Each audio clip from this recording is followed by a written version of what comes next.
তো মিজানুর রহমান আজারির ওয়াজ শোনার সময় কিন্তু আমরা একটু এক্সাইটেড হয়ে যাই, কারণ উনি এত সুন্দর করে বলেন কথাগুলো এবং পুরো এনার্জেটিক ওয়েতে জিনিসগুলো ডেলিভার করেন, এবং তার মধ্যে হাসি থাকে, মজা থাকে, প্লাস মাঝে মধ্যে নানা রকম ফানি গান আমাদের কিন্তু খুব ভালো লাগে। তো আজকে আরও একটা নতুন ওয়াজ শুনবো ওনার, তো সেটা হলো হজরত ওমর রা এর শাসন, ডক্টর মিজানুর রহমান আজারি। তো চলো এই ওয়াজটা শোনা যাক। এজন্য বিশ্বনবী বলতেন আসাদুহুম ফি আমরিল্লাহি ওমর, আমার দ্বীনের ব্যাপারে সবচেয়ে কঠোর ওমর। বিশ্বনবী বলতেন আমার পরে কোনো নবী নাই, কোনো রাসূল নাই, তবে আমার পরে যদি কেউ নবী হতো আমার ওমর নবী হয়ে যেত। লা নবিয়্যা বা'দি ওয়ালা রাসূল, আমার পরে রাসূল নাই, কোনো নবী নাই, তবে লাউ কানা বা'দি নবিয়্যুন লাকানা ওমর। প্রভু তুমি বলেছো রাসূল দেবে না, বলনি দেবে না ওমর, বলনি দেবে না হামজা তারিক, খালিদ বিজয়ী সমর। প্রভু তুমি বলেছো রাসূল দেবে না, বলনি দেবে না ওমর, বলনি দেবে না হামজা তারিক, খালিদ বিজয়ী সমর। প্রভু তুমি বলেছো রাসূল দেবে না। আল্লাহু আকবার। মদিনায় যত মুনাফিক ছিল জমের মতো ভয় পাইতো সাইয়েদনা ওমরকে। শয়তানদের লিডার ইবলিসও ভয় পেত ওমরকে। বিশ্বনবী বলেন ওয়াল্লাযী নাফসি বিয়াদিহি, ওমর ওই সত্তার কসম যেই সত্তার হাতে আমার আত্মা, মা লাকিয়াকা শাইতানু সালিকান ফাজ্জান ইল্লা সালাকা ফাজ্জান গায়রা ফাজ্জিক। ওরে ওমর, শয়তান যদি তোমারে কোনো রাস্তায় দেখে, ইবলিস যদি তোমারে কোনো রাস্তা দিয়ে হাঁটতে দেখে, ইবলিস ওই রাস্তা রেখে দিয়ে অন্য রাস্তা দিয়ে হাঁটে। ইবলিসও সাইয়েদনা ওমর ফারুককে দেখলে, এই রাস্তা দিয়ে দেখলে ওর বাপের কি জীবনে এই রাস্তা দিয়ে হাঁটবে না, এই রাস্তা ধুইয়া ওই আরেক রাস্তা ধরবে। চিল্লায় পড়েন আল্লাহু আকবার। কাফেররা ভয় পেত, মুনাফিকরা ভয় পেত, শয়তান ভয় পেত, এমনকি বিশ্বনবীর বিবিরাও ভয় পেত। সুবহানাল্লাহ পড়েন। বিশ্বনবীর বিবিরা বিশ্বনবীরে ধরলেন, আমার এইটা কিনা দেন, ওইটা দেন। বিশ্বনবী কয় টাকা নাই, ক্ষমতা নাই, সামর্থ্য নাই, বেশি কথা কইলে তালাক নিয়ে যাও, তোমাদের চেয়েও সুন্দরী অনেক সতী সাধবী নারী আল্লাহ ব্যবস্থা করে দিবে। বিবিরা মাঝে মাঝে খুনসুটি করতো, নবীরে ধরতো, এটা নাই ওইটা নাই, এটা দেন। একবার সব বিবিরা টাইট করে ধরছে, ও নবী আয়েশার ঘরে যেদিন থাকেন সাহাবারা বেশি হাদিয়া পাঠায় কেন, আমাদের ঘরে যেদিন থাকেন পাঠায় না কেন? কালকে জুমার নামাজের পরে ঘোষণা দিবেন সবার ঘরে সমান সমান হাদিয়া। নবী কয় আমি হাইতান্ন। ও মিয়া, কে হাদিয়া দিবে, কটুক দিবে, এটা কি ইমাম সাহেবের কাজ? ইমাম সাহেবের বাসায় কে কোন দিন কি খাওয়াবে, কি গিফট দিবে, এটা তো কে যে গিফট দিবে তার ব্যাপার। বিশ্বনবী বললেন আবু বকরকে সবাই ভালোবাসে, তাই আবু বকরের মেয়ের ঘরে যেদিন আমার ডেট পরে থাকার সময়, ওই দিন হয়তো বেশি হাদিয়া পাঠায়, তোমাদের ঘরে পাঠায় না, আমার বলার কোনো সুযোগ। বিবিরা কয় না, আপনারে বলতেই হবে। নবী কয় আমি পারবো না, বিবিরা কয় পারবেন। ইন দ্য মিন টাইম দরজার উপর থেকে কে যেন সালাম দিল, আসসালামু আলাইকুম ওয়া রাহমাতুল্লাহ। বিশ্বনবী বললেন ওয়া আলাইকুমুস সালাম। বিশ্বনবী বুঝতে পারলেন সালামটা আমার ওমরের সালাম। বিশ্বনবী সালামের উত্তর দিয়ে বিবিদের দিকে তাকায়, দেখে একটা বিবি ওর সামনে নাই, সব উদাও, ভ্যানিশ হয়ে গেছে। ওই যে ওমর, সুবহানাল্লাহ পড়বেন না? এই জন্য ওমরকে শয়তানও ভয় পেত। আমাদের বাচ্চাদেরকে, আমার মেয়ে একটা মাত্র মেয়ে, খাইতে চায় না, শুধু আমার মেয়ে না, অধিকাংশ বাচ্চাদের এই অবস্থা। ওর আম্মু দিক দিয়ে খাওয়ায়, আবার দৌড় দেয়, আবার আমি খাওয়াই, আবার কান্নাকাটি করে, বলে গল্প শোনাও, তাইলে খাবো। এখন গল্প শোনাইলেও খায় না। বর্তমান সময়ের ছেলে মেয়েগুলো এরকম, এত জ্বালাতন করে, খেতে চায় না তো বলতে হয় বাঘ আসবে বাঘ, সিংহ আসবে সিংহ, সিংহ মামা আসবে, ঘুমাও ঘুমাও, এগুলো আমরা বলি না? বড় দোষী তো আপনারা কি বলেন? বাচ্চা যদি না ঘুমায়, না খাইতে চায়, এগুলোই তো বলে। বাঘ আসবে, বিড়াল আসবে। মদিনাতে ওমরে ফারুক যখন খলিফা, মদিনার কোন বাচ্চারা যদি না খেতে চাইতো, না ঘুমাইতে চাইতো, মদিনার মায়েরা বলতো তাড়াতাড়ি ঘুমাও, ওই যে ওমর আসতেছে, ওমর। আল্লাহু আকবার। কি শাসক ছিলেন সাইয়েদনা ওমর! সবাই সমান, উনার বিধান, উনার রীতি সবার জন্য সমান। মদ খাওয়ার অপরাধে নিজের কলিজার টুকরা ছেলে আবু শাহমাকে 80টা বেত মেরেছে। হাদিসটা দাঈফ, তবে শিক্ষা আছে আমাদের জন্য। 80টা বেত মেরেছে। এক রাতে পাওয়া যায় বেত মেরে ছেলেটাকে আহত করে ফেলেছে। আরেক রাওয়ায়াতে পাওয়া যায় পিটাতে পিটাতে ছেলেটাকে দুনিয়া থেকে শেষ করে ফেলেছে। ছেলের মুখে গন্ধ পেয়েছে। আর শারিবতা খামরান, কিরে মদ খাইছস? কয় না বাবা, শারিবতু নাবিজ, আমি নাবিজ খেয়েছি। নাবিজ খাওয়া যায়। নাবিজ হচ্ছে রাত্রিবেলা আরবরা দুধের মধ্যে শক্ত খুরমা ছেড়ে দেয়। 1 কেজি দুধের মধ্যে 10টা শক্ত খুরমা ছেড়ে দিলে সকালবেলা দুধের কালারটা সাদা থাকে না, শক্ত খুরমার রস টেনে ওটা লাল হয়ে যায়, খেতে বড় মজা। এটাকে বলে নাবিজ। কিন্তু সকালেই খেতে হবে। ওইটারে যদি 3 দিন জমায়ে রাখেন, 4 দিন জমায়ে রাখেন, ওইটাও গাঞ্জা হয়ে যাবে, ওইটাও তারি হয়ে যায়, মদ হয়ে যায়। সাইয়েদনা ওমরের ছেলে এই কাজ করেছেন, একটু তারির স্বাদ নেয়ার জন্য 4 দিন রেখে দিয়েছে। সাইয়েদনা ওমর বললেন, কি খাইছস? কয় মদ খাই নাই। নাবিজ খাইছস? এদিকে আয়। ইফতাহ ফামাক, মুখ করার পরে মুখের সামনে নাক নিয়ে গন্ধ দেখে মদের গন্ধ, কলারটা ধরে মসজিদে নববীতে নিয়েছেন। ইন দা মিন টাইম মসজিদে নববীতে জোহরের নামাজ হয়। নিজের ছেলেকে মসজিদে নববীর উস্তুয়ানা বলে, উস্তুয়ানাতু মসজিদুন নববী, মসজিদে নববীর পিলারে বেঁধেছেন। যেহেতু উনি খলিফা, মসজিদে নববীর ইমাম, জোহরের নামাজের ইমামতি করলেন। সালাম ফিরালেন, আসসালামু আলাইকুম ওয়া রাহমাতুল্লাহ, আসসালামু আলাইকুম ওয়া রাহমাতুল্লাহ। সালামের পর বললেন, মাকানাকুম ইনদানা হাদ, সুন্নতের পর বসে যাবেন, আমাদের একটা হদ আছে। আল্লাহর দেয়া যে বিধান, বিচার, এটাকে আরবিতে বলে হাদ, প্লুরাল হচ্ছে হুদুদ। আমাদের হুদুদ আছে, মানে গুরুদণ্ড আছে, বসবেন। হাজার হাজার মানুষ সবাই ওযু করে যখন ঢুকতেছিল, দেখে আবু শামা পিলারে বাঁধা।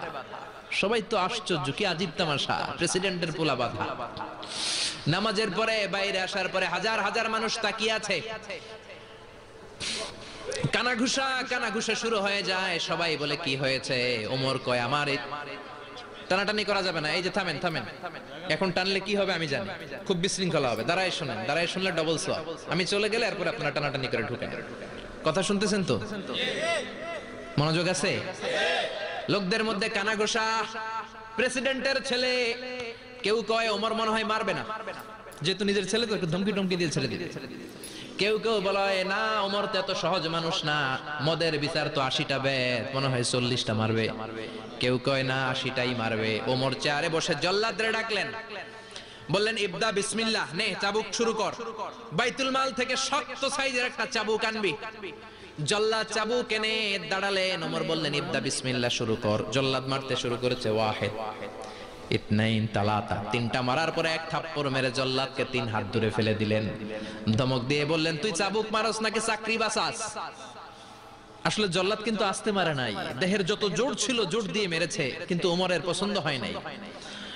ওমর বলে, ইনদাকা তালাতা ইনদি ওয়াহিদ, তোর হিসাবে চাবুক মারা হয়েছে 3টা, আমি ওমরের হিসাবে মাইর হয়েছে 1টা। চাবুক আমার হাতে দে, আমি 2 নাম্বার থেকে শুরু করি। ওমরে ফারুক 2 নাম্বার শুরু করলেন। 2, 3, এক একটা চাবুক মারে, ছুপ ছুপ করে চামড়া ছিলে, রক্তগুলো মসজিদে নববীর বারান্দার পিলারের মধ্যে লাগে। ওমরের চেয়ে শক্তিশালী দ্বিতীয় কোন পুরুষ মদিনার জমিনে ছিল নাকি? ওমরের হাতের মাইর। ছেলেটা চিৎকার দিয়ে বলে, বাবা, ও আব্বা, আর মদ খাবো না, ছেড়ে দেন, আর খাবো না। মদ তো আমি খাই নাই, আমি খেয়েছি নাবিজ। 3-4 দিন রাখার কারণে একটু মাতলামি হয়েছে আমার। আব্বা, এবারের জন্য ছেড়ে দেন, আর খাবো না। ওমরের কঠোর হৃদয়ে কোনো দয়া মায়া আসে না, মারতে লাগলেন। এবার আবু শাহামার মা, ওমরের বউ, পায়ের মধ্যে ওমরের পায়ে পড়ে ডেকে বলে, ওমর, আমার কলিজার টুকরা ছেলেটারে মারিস না। 30টা বাড়ি মারা হয়েছে, আর বাকি 50টা বাড়ির জন্য এক একটা চাবুকের বিনিময়ে আমি এক একটা ওট আল্লাহর রাস্তায় সদকা করব রে ওমর। সাইয়েদনা ওমর বলে, আরে নিয়ে যাও। আবু শাহামার মা ওট দিয়ে আল্লাহর জাইন, চাবুকের বাড়ি থেকে একটা বাড়িও কমানো যাবে না, 80টা বাড়ি দেয়া পর্যন্ত পৃথিবীর কোন শক্তি আবু শাহামারে আমার হাত থেকে ছুটাতে পারবে না। আবু শাহামার মা কাঁদতে লাগলো। ওমরের মনে দয়া মায়া হয় না। 40টা বাড়ি মারার পরে ছেলে বেহুশ, 50টা মারার পরে আবু শাহামা দুনিয়া থেকে শেষ।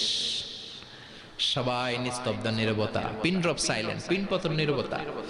রাগে তখনও গড়গড় করছে ওমর। সাইয়েদনা ওমর বললেন, গোসল দে, জানাজা দে, কবর দে। কবর দেওয়ার পরে ওই কবরের উপর 51 নাম্বার থেকে মারা শুরু করলেন।